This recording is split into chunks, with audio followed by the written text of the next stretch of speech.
আমার মনে হলো আমার কানের কাছে কেউ কেউ যেন ফিস ফিস করে কিছু বলছে। একটু দাঁড়াও।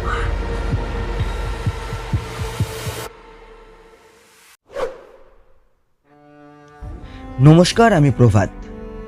গল্পের খাজানা ইউটিউব চ্যানেলে আপনাদের সবাইকে সুস্বাগতম। ঝড় বাদলের দিনে রমেশ তার স্ত্রী ও সন্তান নিয়ে শহর থেকে গ্রামের উদ্দেশ্যে যাচ্ছে তার অসুস্থ বাবার সাথে দেখা করতে। স্টেশন থেকে নেমে কোনো ভ্যান রিক্সা না পেয়ে যখন তারা গ্রামের ওই শ্মশানের ছোট পথটি ধরল, তখন তাদের উপর কোন অপশক্তির আগমন ঘটল এবং সেই অপশক্তির হাত থেকেই বা তারা কিভাবে রেহাই পেল, তা জানতে হলে শুনতে হবে আমাদের আজকের নিবেদন। নমস্কার শ্রোতা বন্ধুরা, আজ আপনারা শুনতে চলেছেন লেখিকা মৌরুই দাসের কলমে গ্রাম বাংলার ভূতের গল্প ঝড়ের রাতে বিপদ। গল্প পাঠে রয়েছেন সমিলি, গল্পের সূত্রধার আমি প্রভাত, এবং অন্যান্য চরিত্রে রয়েছেন নন্দিতা, সুদীপ, সবিতা, নীলিমা এবং আমি। তবে গল্প শুরু করা যাক।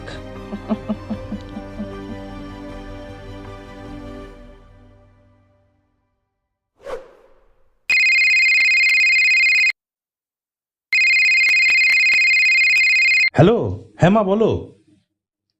কি হয়েছে? তুমি কাঁদছো কেন? কি হয়েছে মা, বলো আমাকে। আর বলিস না বাবা, আমাদের এখানে কদিন ধরেই লাগাতার বৃষ্টির জন্য চাষের জমিতে অনেকটা জল উঠে গেছিল। তবে পরশু থেকে একটু বেশি বৃষ্টি শুরু হয়েছে। সারাদিন এক নাগারে বৃষ্টি হচ্ছিল রে। কাল বিকালের দিকে বৃষ্টির পরিমাণ যখন একটু কমেছে, তোর বাবা জমিতে জল পাস করার জন্য নালি কাটতে গেছিল। আর ওর জন্যই এত বড় একটা বিপদে নেমে এসেছে আমাদের ওপর। ওর জন্যই। কি হয়েছে মা, সেটা তো বলো। বাবা ঠিক আছে তো? না বাবা, ঠিক নেই রে বাবা, ঠিক নেই। জমির হাল কাটতে গিয়ে তোর বাবা বড় বিপদে পড়েছিল।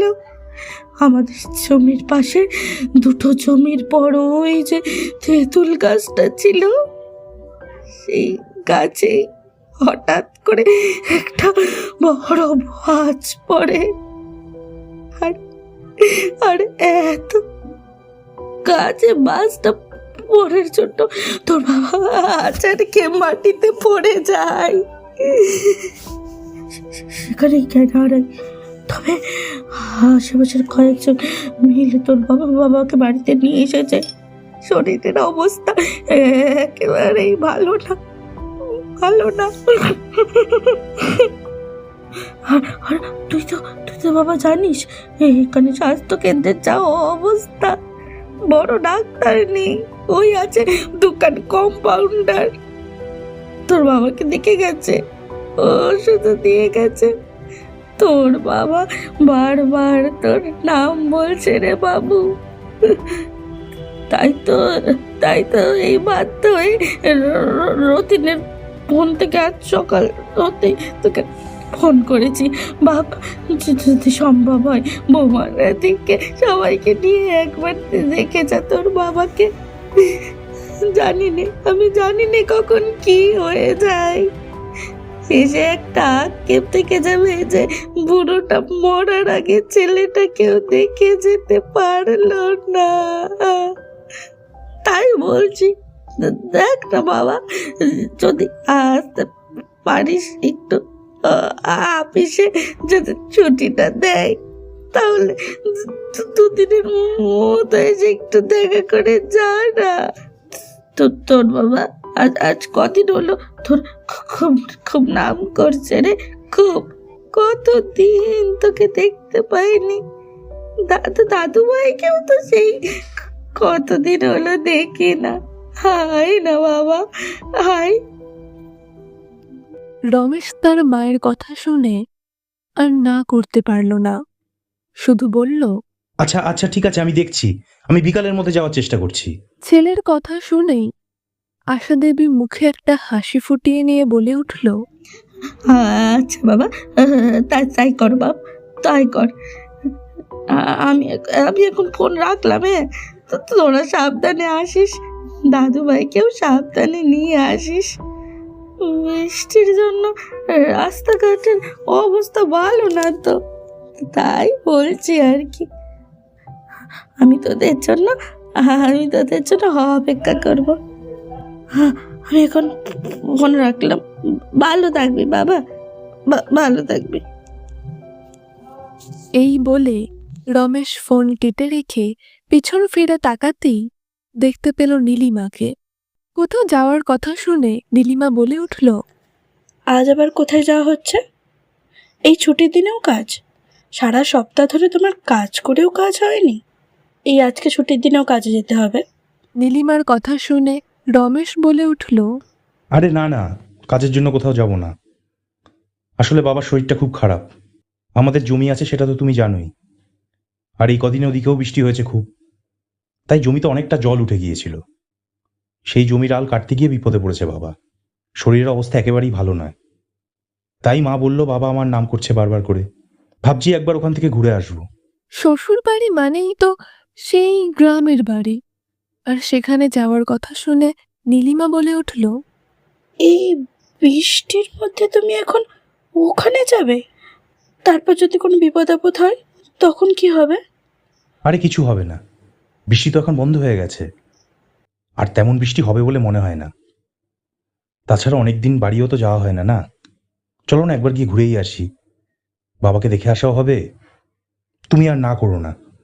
আমি জানি তোমাদের ওখানে অনেক কষ্ট হয়, অসুবিধা হয়, কিন্তু কি আর করবো বলো, ওরা তো গ্রামের মানুষ, শহরে এসে থাকতেও পারবে না, আসবেও না। রমেশের কথা শুনে নীলিমা বুঝতে পারল বাবাকে দেখতে যাওয়ার জন্য রমেশের মনটা একেবারেই উতলা হয়ে উঠেছে। রমেশ হুগলি জেলার ঝাউতলা গ্রামের ছেলে। চাকরি সূত্রে কলকাতায় বউ ছেলেকে নিয়ে থাকেন। নিজের কাজ আর ছেলের স্কুল থাকার জন্য রমেশের নিজের বাড়ি তেমন যাওয়া হয় না। রমেশের স্ত্রীর নাম নীলিমা আর ছেলের নাম আকাশ, ডাকনাম বিল্টু। ক্লাস 6-এ পড়ে। রমেশের কথা শুনে নীলিমা বুঝতে পারল রমেশের মনের অবস্থা। আর সত্যিই তো, বাবা মাকে দেখার ইচ্ছে তো সকল ছেলে মেয়েরই থাকে। তবে এ কথা সত্যি যে নীলিমার ওখানে ভালো লাগে না। তার কারণ গ্রামে কারেন্টের অনেক অসুবিধা, চারিদিকে শুধু কাদা আর কাদা। কিন্তু তাই বলে তো নীলিমা আর রমেশকে আটকে রাখতে পারে না। তাই একটা হাসি ফুটিয়ে নিয়ে বলে উঠল, আচ্ছা ঠিক আছে, চলো চলো তাহলে যাওয়া যাক। তুমি আগে ট্রেনের টিকিটটা কেটে নাও, আর আমি হাতের কাছে যা পাবো তাই তাই নিয়ে গোছগাছটা করে নিচ্ছি, আর বিলটিকেও ডেকে নিচ্ছি। নীলিমার কথা শুনে রমেশ খুব খুশি হলো আর বলে উঠল, আমি খুব খুশি হয়েছি নীলিমা, আমি জানতাম তুমি আমাকে বুঝবে। সত্যি বলতে আমার নিজেরও অনেকদিন ধরে বাবা মাকে দেখতে যাওয়ার ইচ্ছে হচ্ছিল, তবে কাজের চাপের জন্য আর বলা হয়নি। আমি একবার অফিসের স্যারকে ফোন করে বলে দিই, বুঝেছ, 2 দিন ছুটি নিয়ে নেব। বাবার শরীর ঠিক থাকলে আমরা তাড়াতাড়ি ফিরে আসবো, ঠিক আছে তো? আচ্ছা ঠিক আছে ঠিক আছে, আর কিছু বলতে হবে না, আমি বরং যাই, বিল্টুকে ডেকে নিয়ে আসি। নীলিমার কথা শুনে রমেশ বলে উঠল, সে কি, এই বৃষ্টির মধ্যে বিল্টু আবার কোথায় গেছে? বিল্টু আর কোথায় যাবে? এই কদিন যা বৃষ্টি হলো তার জন্য তো বাইরে কোথাও বেরোতেও পারেনি। আজ বৃষ্টিটা একটু কমতেই ওই পাশের বাড়ির ফ্ল্যাটে অভির সাথে খেলতে গেছে। তুমি চিন্তা করো না, আমি এক্ষুনি ডেকে নিয়ে আসছি। আর আর তুমি দেখো না, অনলাইনের টিকিটটা যদি পাও, যদি কাটা যায় তাহলে খুব ভালো হয়। শুধু শুধু স্টেশনে গিয়ে ওই টিকিটের লাইনটা আর দিতে হবে না। নীলিমার কথা শুনে রমেশ বলে উঠল, হ্যাঁ, এটা তো ঠিক কথা বলেছ। দাঁড়াও দাঁড়াও, আমি দেখছি। কিছুক্ষণের মধ্যেই নীলিমা বিল্টুকে ডেকে নিয়ে এলো। আর তখন রমেশ বলে উঠল, নীলিমা, ট্রেনের টিকিট পাওয়া গেছে, তবে একটু রাতের দিকে। ওই 8টার সময় ট্রেন আছে, একটু রাত হয়ে যাবে ওখানে পৌঁছতে পৌঁছতে। রমেশের কথা শুনে নীলিমা বলে উঠল, আচ্ছা আচ্ছা, ঠিক আছে, ওতেই চলবে। আমি হাতের কাজগুলো তাড়াতাড়ি গুছিয়ে নিই, খাবার খেতে দিচ্ছি। রান্না হয়ে গেছে আমার, তাড়াতাড়ি খেয়ে নিও। এই বলে কিছু গোছগাছ করে নিয়ে সন্ধ্যের মধ্যে রমেশ নীলিমা আর বিল্টুকে নিয়ে গ্রামের বাড়ি যাওয়ার জন্য বেরিয়ে পড়ে স্টেশনের উদ্দেশ্যে। স্টেশন পৌঁছতে পৌঁছতেই 7:30 বেজে যায়। তার কারণ হলো কলকাতার রাস্তার জ্যাম, আর সাথে রাস্তায় জল জমে গাড়ি চলাফেরা একেবারেই করতে পারছে না। তার জন্য এই অবস্থা। এই ঘটনা রমেশ আগে থেকেই বুঝতে পেরেছিল, তাই হাতে সময় নিয়েই বাড়ি থেকে বেরিয়েছিল। স্টেশনে পৌঁছে হাত ঘড়িতে সময়টা দেখে নিল। রমেশ দেখল ট্রেন আসতে এখনো 15 মিনিট দেরি আছে।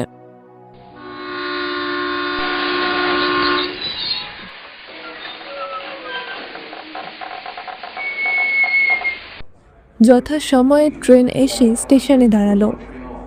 নীলিমা বিল্টুর হাত ধরে ট্রেনের মধ্যে উঠে গেল, আর জামা কাপড়ের ব্যাগটা রমেশ নিয়ে ট্রেনে উঠল। ট্রেনের টিকিট আগে থেকেই কাটা ছিল, তাই আর তাড়াহুড়ো করতে হলো না। টিকিটের নাম্বার দেখে নিজেদের সিটে গিয়ে বসল। আর এমন সময় চারপাশ কালো অন্ধকারে আকাশ ছেয়ে গেল।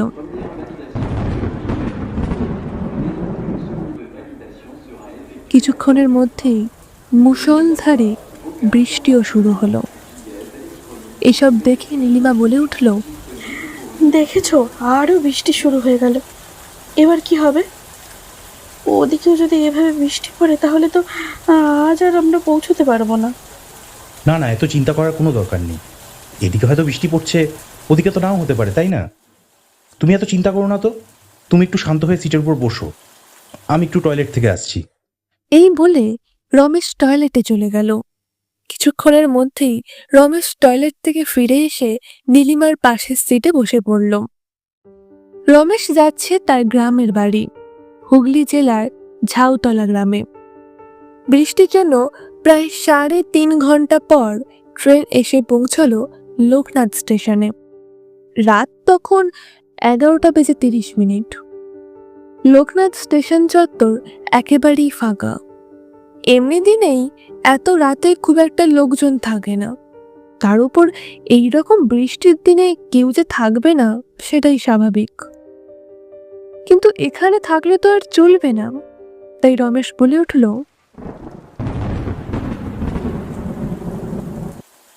শোনো নীলিমা, তুই বিল্টুর কাছে একটু দাঁড়াও। আমি একটু স্টেশন থেকে বাইরে বেরিয়ে দেখে আসি কোনো রিক্সা টিক্সা আছে কিনা। এখান থেকে ঝাউতলা অনেকটা রাস্তা, পায়ে হেঁটে যাওয়া যাবে না, তাও আবার এই রাতের বেলায়। তুমি এখানে একটু অপেক্ষা করো, বুঝলে? আমি দেখে আসছি কোনো ভ্যান বা রিক্সা আছে কিনা। জানি না এই বৃষ্টি রাতে থাকবেও বা কিনা, তাও একবার দেখে আসি।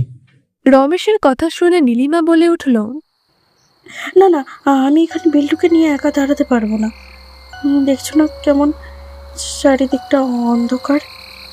দেখে আমার গাটা কেমন ছমছম করছে। তাও তুমি আবার বলছো যে এখানে আমাকে একা দাঁড়িয়ে থাকতে। আমি এখানে দাঁড়িয়ে থাকতে পারবো না। তার থেকে বরং চলো বাইরে গিয়েই দেখি যদি কিছু পাওয়া যায়। নীলিমার কথা শুনে রমেশ আর কিছু বলল না। স্টেশন থেকে বেরিয়ে আসার সময় রমেশ একবার স্টেশন মাস্টারের ঘরটা দেখতে পেল। তাই কি মনে হতেই রমেশ নীলিমাকে বলে উঠল, নীলিমা, তুমি এখানে একটু দাঁড়াও, আমি একবার স্টেশন মাস্টারের সাথে কথা বলে আসি, বুঝলে? ওদের কাছে অনেক সময় ভ্যান বা রিক্সা চালকের ফোন নাম্বার থাকে, যদি পেয়ে যাই তাহলে তার কোনো অসুবিধাই নেই। তুমি বিল্টুকে নিয়ে একটু এখানে দাঁড়াও, আমি আসছি। এই বলে রমেশ মাথায় হাত রেখে দৌড়ে গেল স্টেশন মাস্টারের ঘরটার দিকে। এখন বৃষ্টির পরিমাণ অনেকটাই কমে গেছে, তবে ঝিরিঝিরি বৃষ্টি এখনো পড়ছে। আর একবার একবার করে হঠাৎই জোরে জোরে শব্দ করে বাজ পড়ছে। এদিকে স্টেশনের অবস্থাও তথৈবচ, চারিদিকে জলে ভর্তি হয়ে গেছে।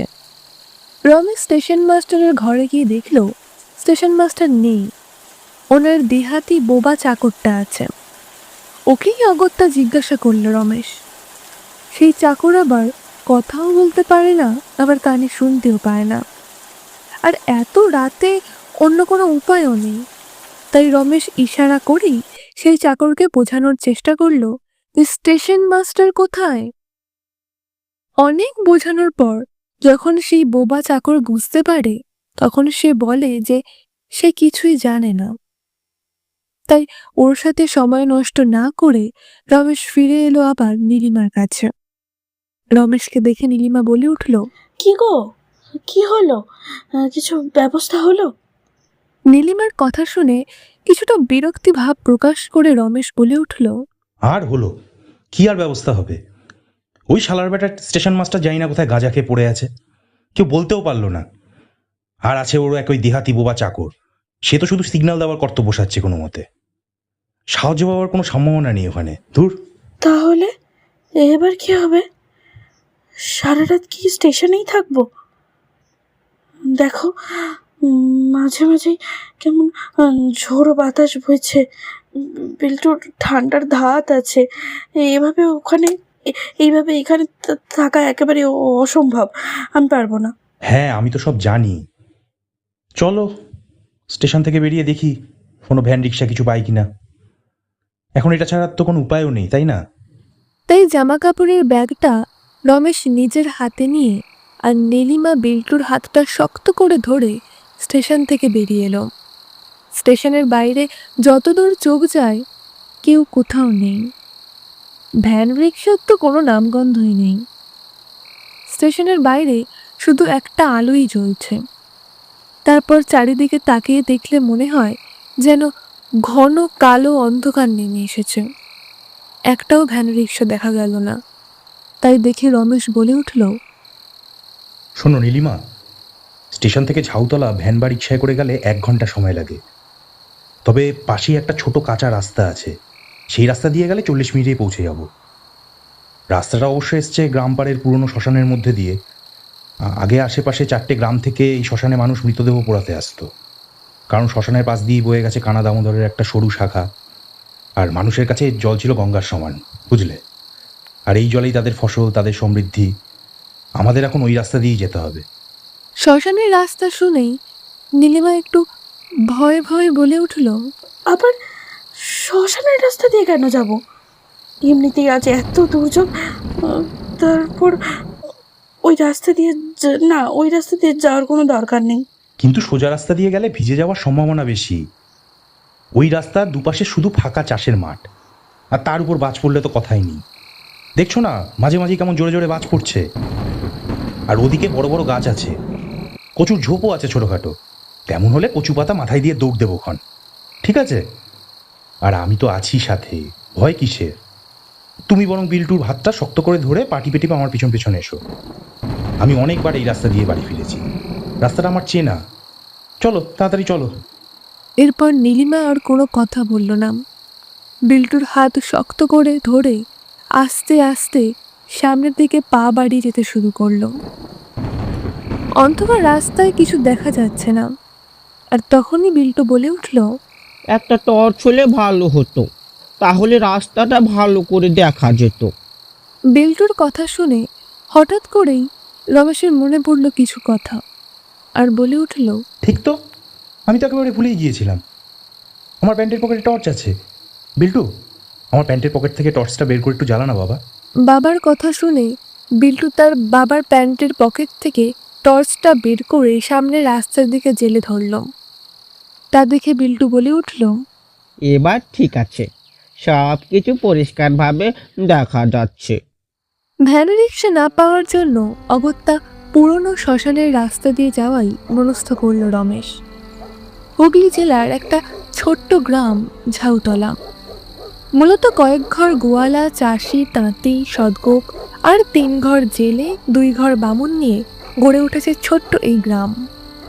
গ্রামের প্রান্তে ছোট শ্মশান, তাতে একচালার নিচে গ্রামদেবী চামুণ্ডার সিঁদুরে রাঙানো ছোট্ট থান। সেখানে দুঘর ডোম থাকে। গ্রামটি সত্যি ছবির মতো সুন্দর। দিনের আলোয় দেখলে বোঝা যায় আসলে এই গ্রামটা ঠিক কতটা সুন্দর। রাস্তার দুই ধারে চাষের জমি, কিছুটা দূরে দূরে বেশ বড় বড় ছাওয়াযুক্ত গাছ আছে। কোথাও আম, জাম, লিচু, জামরুল, কাঁঠাল গাছ, তো আবার কোথাও শাল, সেগুন, পলাশ, পাকুড় গাছে ভর্তি। গ্রামের প্রবেশপথেই একটা বড় পুকুর আছে। সেখানেই গ্রামের পূজা আচার নিয়মকানুন পালনের জন্য সেই পুকুরের জল ব্যবহার করা হয়। তারপর গ্রামের মধ্যে তো ছোট বড় পুকুর আছেই। গ্রামটা একেবারে অখ্যাত হলেও গঞ্জের সাথে এদের সম্পর্ক একেবারে খারাপ না। গ্রামের অনেকেই গঞ্জে গিয়ে বসত করে, আবার অনেকে সেখানে চাকরি করে, মাস গেলে ফিরে আসে ঘরে। এই গ্রামের অনেকেই শহরে গিয়ে কাজ করে। আসলে গ্রামে তো শুধুই চাষবাস, আর এখনকার দিনের ছেলেমেয়েরা চাষবাস করতে খুব একটা পছন্দ করে না, তাই আস্তে আস্তে অনেকেই শহরে চলে যাচ্ছে। কিন্তু সকাল হতেই আজও বড় বড় ট্রাক্টর করে শাক, সবজি, ফলমূল শহরে যায়। এইভাবেই এখানকার মানুষ বেঁচে আছে। কিছুটা দূরে যাবার পরে হঠাৎ করেই কি যেন একটা অদ্ভুত শব্দ শোনা গেল। রাতের অন্ধকারে চারিদিকে ঝি ঝি পোকা আর ব্যাঙের শব্দ তো শোনা যাচ্ছিলই, তাতেই কেমন যেন একটা গা ছমছম করে উঠল। তার উপর এমন এক ফিসফিসিয়ে কথা বলার শব্দে নীলিমার একটু ভয় হলো। যেন মনে হলো কেউ নীলিমার কানের কাছে এসে ফিসফিস করে কিছু কথা বলছে। সেটা মনে হতেই নীলিমা রমেশকে ডেকে উঠল। রমেশ, রমেশ, একটু একটু দাঁড়াও, একটু দাঁড়াও রমেশ। আমার মনে হলো আমার কানের কাছে কেউ কেউ যেন ফিস ফিস করে কিছু বলছে। একটু দাঁড়াও। নীলিমার কথা শুনে রমেশ ভারী অবাক হলো। তারপর বিল্টুর হাত থেকে টর্চটা নিয়ে পিছনের দিকে ফেলে ভালো করে দেখে নিল। কিন্তু এ কি, কেউ কোথাও নেই তো। নীলিমাও ব্যাপারটাতে বেশ অবাক হলো। দূর হতে দূরে কাউকে কোথাও দেখতে পেল না। তাই রমেশ কিছুটা বিরক্ত হয়ে বলে উঠল, কি যাতা বলছো নীলিমা? কেউ তো কোথাও নেই। তুমি কি শুনতে পেলে? আমি সত্যি কথা বলছি। কেউ আমার কানের কাছে এসে একদম কানের কাছে ফিস ফিস করে কথা বলছে। তুমি বিশ্বাস করো, আমি মিথ্যে কথা বলছি না। আমি মিথ্যে কেন বলবো বলো, কেন বলবো? তুমি বলো আমাকে, মিথ্যে কেন বলবো? আহা, আমি কখন বললাম তুমি মিথ্যে কথা বলছো? আসলে এতটা পথ জার্নি করে এসেছো, তার উপর আবার এতটা রাস্তা হেঁটে যাচ্ছ, অনেকটা ক্লান্ত হয়ে গেছো তুমি। তাই তোমার হয়তো খুব ঘুম পাচ্ছে, ওই জন্যই তোমার এমন মনে হচ্ছে। চিন্তা করো না, আমি তো আছি সাথে। আর তো কিছুটা পথ, তারপরে তো বাড়ি পৌঁছে যাবো। সত্যি হয়তো এতটা পথ হাঁটার জন্য ক্লান্ত হয়ে নীলিমা ঘুমের ঘোরে এইসব আবল তাবল ভাবছেন। তাই সব কিছু মাথা থেকে ছেড়ে আবার সামনের রাস্তার দিকে পা বাড়াতে শুরু করলো। বেশ কিছুটা দূর যাবার পর আবার নীলিমা চিৎকার করে উঠল আর বলে উঠল, হাতি, হাতি, জঙ্গলে হাতি বেরিয়েছে। শুনতে পাচ্ছ না? শুনতে পাচ্ছ কেমন ডাকছে হাতিগুলো? এইবার নীলিমার কথা শুনে রমেশ আরেক দফা অবাক হয়ে গেল। আর তখন রমেশ বলে উঠল, কি যাতা বলছো বলো তো নীলিমা? মাথাটা খারাপ হয়ে গেল নাকি তোমার? এইখানে তুমি হাতি কোথা থেকে পাবে? হ্যাঁ, তবে আগে এখানে হাতি থাকতো, সেটা ঠিক। এই জায়গাটার নাম হলো রামহাটিতলা। আর কিছুটা দূরে আছে কুঠির মোড়, আর তারপরে আছে গজার মোড়। ওখানে অনেক আগে রাজার হাতিশাল ছিল, তাই এমন নাম। তুমি এখন কোথা থেকে হাতির শব্দ শুনতে পাচ্ছ বলো তো? সত্যি তোমার কানগুলো গেছে মনে হচ্ছে। ঘুমের ঘরে তুমি সব আবোল তাবোল বকছো। শোনো, তুমি এক কাজ করো, ব্যাগ থেকে জলের বোতলটা নিয়ে চোখে মুখে কিছুটা জল দাও, তাহলে দেখবে ঘুম ভেঙে যাবে। দেখছো আমাদের ছেলেটা কতটা স্ট্রং, কি সুন্দর হেঁটে হেঁটে যাচ্ছে আমাদের সাথে। রমেশের কথা মতো নীলিমা ব্যাগ থেকে জলের বোতল বের করে চোখে মুখে ভালো করে জল ছিটিয়ে নিয়ে মুখটা শাড়ির আঁচলে ভালো করে মুছে নিল। তারপর আবার হাঁটতে শুরু করলো। ঠিক কুটির মোড়ের সামনে পৌঁছেছে এমন সময় বিল্টু সামনের দিকে টর্চ জেলে দাঁড়িয়ে পড়ে। তাকে দাঁড়িয়ে যেতে দেখি রমেশ বলে উঠল, কি হলো বিল্টু, তোর আবার কি হলো? বাবার কথা শুনে বিল্টু সামনের দিকে আঙুল তাক করে কিছু দেখাতে গেল। বিল্টুর হাতের দিকে লক্ষ্য করে সামনের দিকে তাকালো নীলিমা আর রমেশ, আর যা দেখলো তাতে তাদের শরীরের রক্ত একেবারে ঠান্ডা হয়ে গেল। শরীরের শিরদাঁড়া বেয়ে যেন একটা হিমেল রক্তের স্রোত বয়ে গেল। নীলিমা রমেশের গা ঘেঁষে ভয়ে জড়সড় হয়ে দাঁড়িয়ে থাকে, তবে বিল্টু স্বাভাবিকভাবে দাঁড়িয়ে আছে। রমেশেরও বেশ কিছুটা ভয় হয়। তারা তিনজন মিলে সামনের দিকে তাকিয়ে দেখল একজন নারী মূর্তিকে। তার শরীরে একটা সাদা রঙের শাড়ি, সারা মুখে চুলগুলো ছড়িয়ে ছিটিয়ে থাকার জন্য মুখটা ভালো করে দেখাই যাচ্ছে না। এইভাবেই তারা বেশ কিছুক্ষণ রাস্তার মধ্যে দাঁড়িয়ে থাকে। তবে এভাবে দাঁড়িয়ে থাকলে তো চলবে না, তাই রমেশ মনের মধ্যে কিছুটা সাহস সঞ্চার করে জোর গলায় বলে উঠল, এই, কে তুমি? এত রাতে এখানে কি করছো? রমেশের কথা শুনে সেই মহিলা একটু খসখসে গলায় হেসে উঠল। তার হাসির শব্দ যে কোনো মানুষের শরীরের রক্ত জল করে দেওয়ার জন্যই অনেক। নীলিমা তো সেই ভয়ে ঠকঠক করে কাঁপতে শুরু করে দিয়েছে। এই মুহূর্তে ভয় পেলে চলবে না, সেটা রমেশ খুব ভালো করেই বুঝতে পারল। তবে এটাও বুঝতে পারল যে এত রাতের বেলায় কেউ মজা করবে না তাদের সাথে। তাহলে কে এই মহিলা?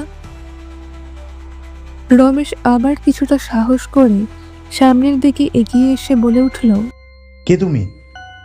এত রাতের বেলা এখানে কি করছো? রমেশের কথা শুনে আবার সেই মহিলা হেসে উঠল আর গলাটা বেশ ভারী করে বলে উঠল, কি কি বললি তুই? আমার নাম কি? আমার নাম হলো বিন্দি। বিন্দি রে বিন্দি, আমার নাম বিন্দি। আর কি বললি? আমি এখানে কি করছি? আরে আমি তো এখানেই থাকবো, আমি আবার কোথায় যাব? আজ কতদিন হলো রাতের বেলায় এই রাস্তা দিয়ে কেউ যায় না। আজ পেয়েছি তোদের, আর তো আমি তোদের ছাড়বো না। আজ কতদিন আমি খাইনি, আজ পেট ভরে খাবো। বিন্দির কথা শুনে রমেশের একটু ভয় হলো, তাও মনে সাহস নিয়ে বলে উঠল, কি বলছো তুমি? খাবে মানে? কি খাবে তুমি? সত্যি করে বলো তো তুমি কে? জানতে চাস আমি কে? তাহলে দেখ আমি কে। আর এমন সময় সেই মেয়েটি তার মুখের সামনে থেকে চুলগুলো সরিয়ে দিতেই তাকে দেখে রমেশ, নীলিমা আর বিল্টু ভয়ে হাত পা রীতিমতো কাঁপতে শুরু করে দিল।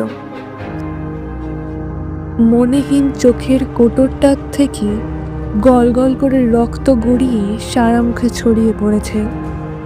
আরো ভালো করে তাকিয়ে দেখলে দেখা যাবে মাঝে মাঝেই সেই মনেহীন কোটরটার থেকে যেন পোকা উড়ে যাচ্ছে।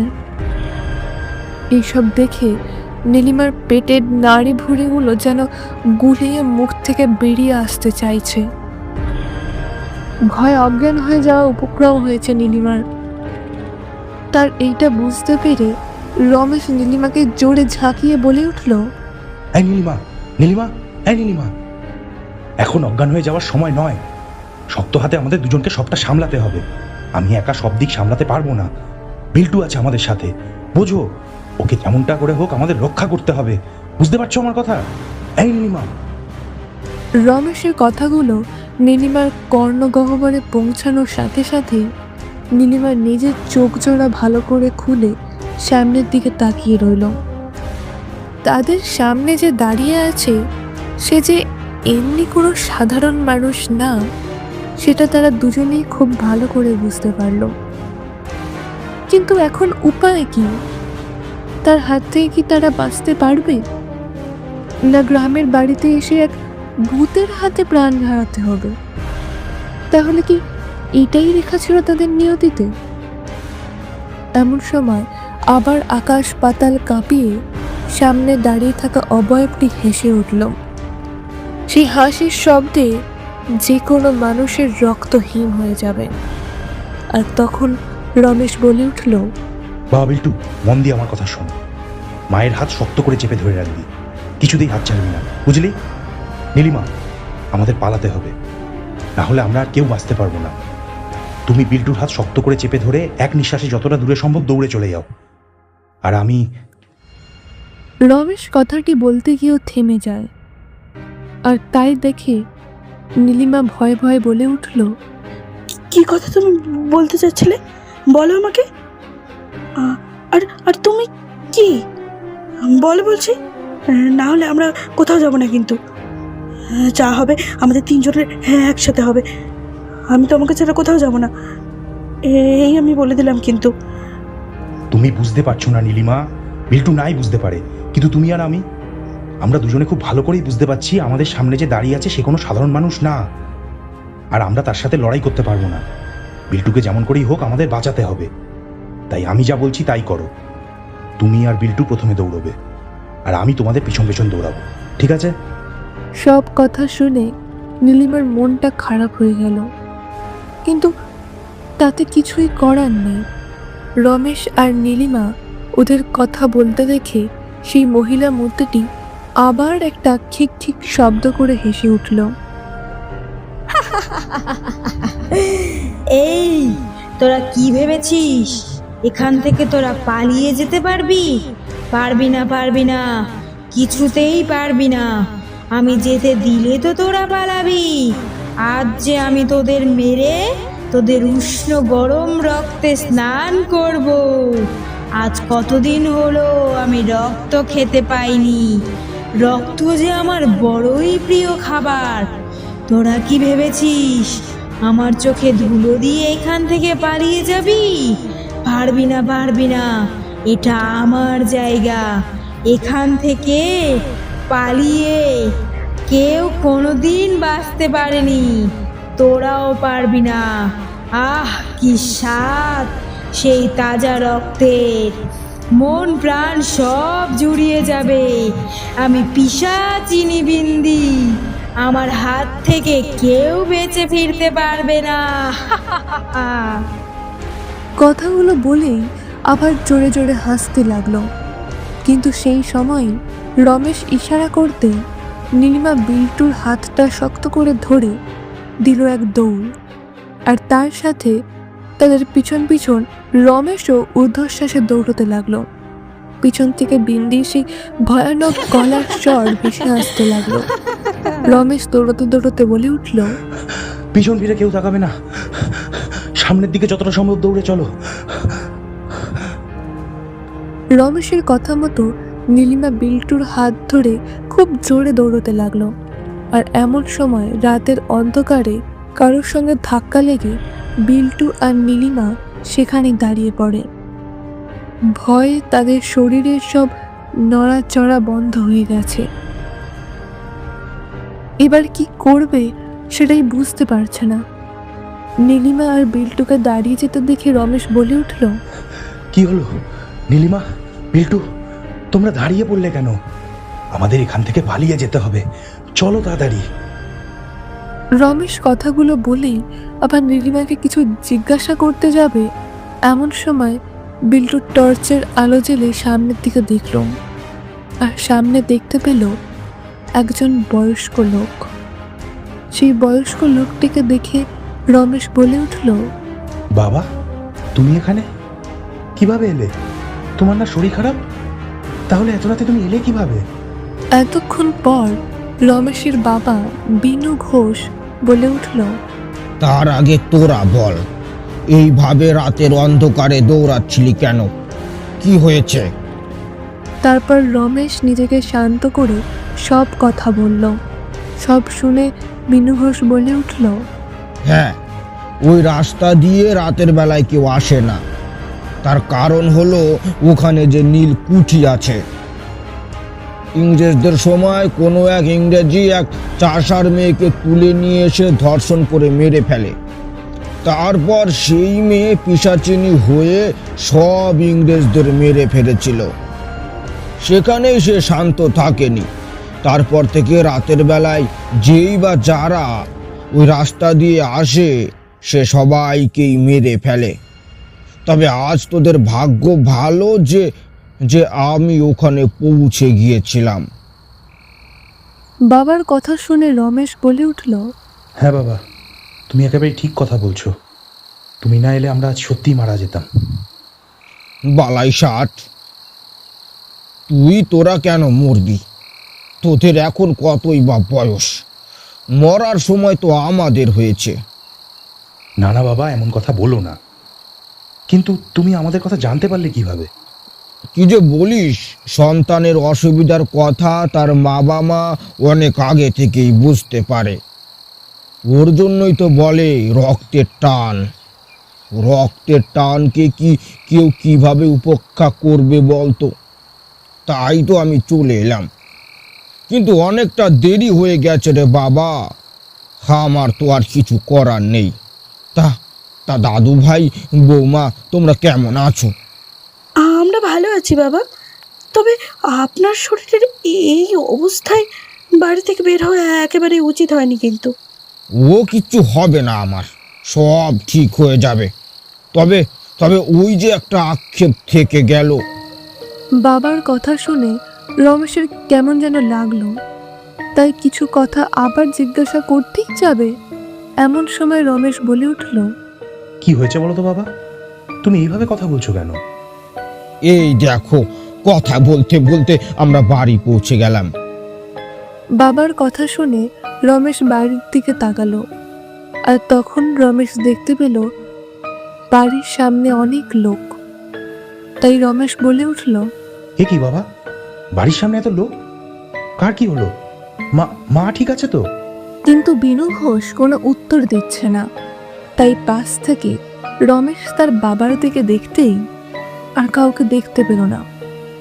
ঘটনাটায় নীলিমা রমেশ বেশ অবাক হলো, কিন্তু বুঝতেও পারছে না। তাই আস্তে আস্তে পা ফেলে ঘরের ভিতর এলে রমেশ তার মায়ের গলা শুনতে পেল। তার মা বসে বসে কাঁদছে। কিন্তু কেন? কার কি হলো? তার বাবা তো এইমাত্র তাদের সাথে এলো, কিন্তু তারপর যে কোথায় গেল কে জানে। এইসব মনে মনে ভাবতে ভাবতে সামনের ঘর পেরিয়ে বাবা মায়ের ঘরের কাছে গিয়ে যা দেখলো, তাতে নীলিমা আর রমেশ দুজনেই ভারী অবাক হলো। তারা দেখলো এতক্ষণ যে মানুষটার সাথে তারা কথা বলল, এতটা রাস্তা হেঁটে বাড়ি এলো, তারপর হঠাৎ করে কি হয়ে গেল। আর তখনই রমেশ বলে উঠল, মা। মা ডাকটা শুনে পিছন ফিরে দেখতেই আশা দেবী নিজের ছেলেকে দেখতে পেয়ে উঠে গিয়ে রমেশের বুকে গিয়ে পড়ল, কাঁদতে শুরু করলো। রমেশ তার মায়ের মাথায় হাত রেখে শান্ত করার চেষ্টা করে। কি হচ্ছে কিছুই বুঝতে পারছে না। তখন রমেশ বলে উঠল, মা, এইসব কখন হলো? ছেলের কথা শুনে চোখের জল মুছে আশা দেবী বলে উঠল, এই ঘরটা খানেক আগে এসব হয়েছে। তোরা যদি একটু আগে আসতিস তাহলে তাহলে বড়ই ভালো হতো রে। মানুষটা তোকে দেখে যেতে পারলো না। মায়ের কথা শুনে রমেশ আর নীলিমা দুজনের দিকে তাকিয়ে দেখল। আর তখনই রমেশ বলে উঠল, সেটা কিভাবে সম্ভব? বাবা তো আমাদের সাথেই ছিল। বাড়ি পর্যন্ত ফিরে আর বাবাকে দেখতে পাচ্ছি না। কেউ তাহলে এইসব কি? আমি তো সেটাই বুঝতে পারছি না। ছেলের এমন কথা শুনে আশাদেবী কিছুই বুঝতে পারছে না। তারপর রমেশ সমস্ত ঘটনা খুলে বলে। সব শুনে আশাদেবী ভারী অবাক হয় আর বলল, তোদের বিপদের কথা হয়তো তোর বাবা আগেই বুঝতে পেরেছিল, তাই তো নিজের সন্তানকে বাঁচানোর জন্য তোর বাবা তোর কাছে ছুটে গিয়েছিল। কথাগুলো শুনেই রমেশ কেঁদে উঠল। কি বলবে তার কোনো ভাষা নেই। সত্যি তো, তখন যদি তার বাবা সেখানে না পৌঁছাতো তাহলে এতক্ষণে তারাও মারা যেত। তবে একটাই আক্ষেপ থেকে গেল, মানুষটি মারা যাওয়ার আগে একটিবার তার ছেলেকে দেখতে পেল না। বেনু ঘোষের দেহের কাছে গিয়ে জড়িয়ে ধরে রমেশ কাঁদতেই থাকে আর সাথে ক্ষমাও চায়।